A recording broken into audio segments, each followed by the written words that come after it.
বাসযোগ্য সুন্দর দেশ গড়তে সবাইকে আরও আন্তরিক হওয়ার আহ্বান জানিয়েছেন বিএনপি মহাসচিব মির্জা ফখরুল ইসলাম আলমগীর। বলেন, দীর্ঘদিন ধরে রাজনৈতিক দলগুলোর ফ্যাসিবাদের বিরুদ্ধে লড়াইয়ের চূড়ান্ত রূপ ছিল জুলাই আগস্টের আন্দোলন। আর এক অনুষ্ঠানে ডক্টর মঈন খান বলেন, রাষ্ট্র ক্ষমতায় যেতে পারলে শ্রমিকদের অধিকার নিশ্চিত করবে বিএনপি। রহিম রুমনের প্রতিবেদন।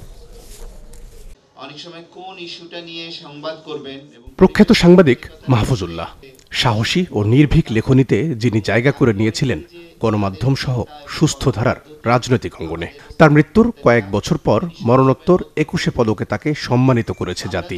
২১শে পদকে ভূষিত হওয়ার একদিন পর শনিবার সকালে জাতীয় প্রেস ক্লাবে প্রয়াত এই সাংবাদিকের মরণোত্তর পদক প্রাপ্তি উপলক্ষে আয়োজন করা হয় আলোচনা সভার। সভায় বক্তারা বলেন, ২১শে পদক প্রাপ্তি কেবল তার কাজের প্রতি সম্মান নয়, বরং দেশের গণমাধ্যম ও স্বাধীন মত প্রকাশের প্রতিও শ্রদ্ধার প্রতীক। একনল হ্যান্ড ওয়াশ ১০০% প্যারাবেন ফ্রি, তাই নিরাপদ হাতের জন্য আস্থা রাখুন একনলে। সময়কে ধারণ করা অত্যন্ত কঠিন ব্যাপার।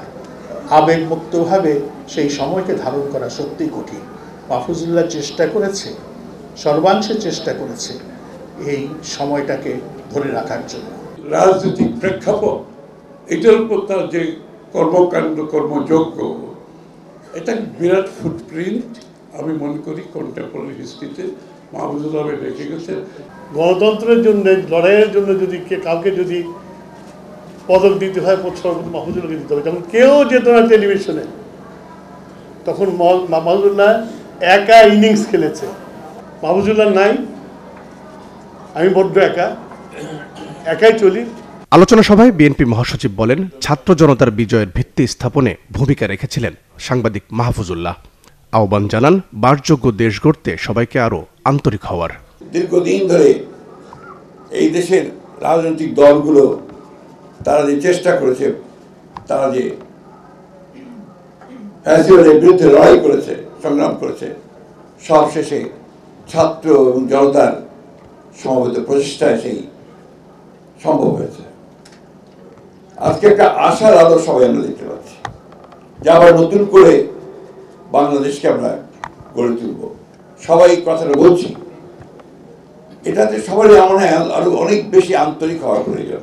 এদিকে দুপুরে শ্যামলীতে বেসরকারি বিশ্ববিদ্যালয় ছাত্রদলের সদস্য ফরম বিতরণ অনুষ্ঠানে অংশ নেন বিএনপির স্থায়ী কমিটির সদস্য আমির খসরু মাহমুদ চৌধুরী। এই আলোচনায় ক্ষমতা দীর্ঘস্থায়ী করতে নতুন নতুন ফন্দি করা হচ্ছে বলে অভিযোগ করেন তিনি। জানান, আগামীর বাংলাদেশ কেমন হবে সেই সিদ্ধান্ত নেয়ার অধিকার শুধু জনগণের।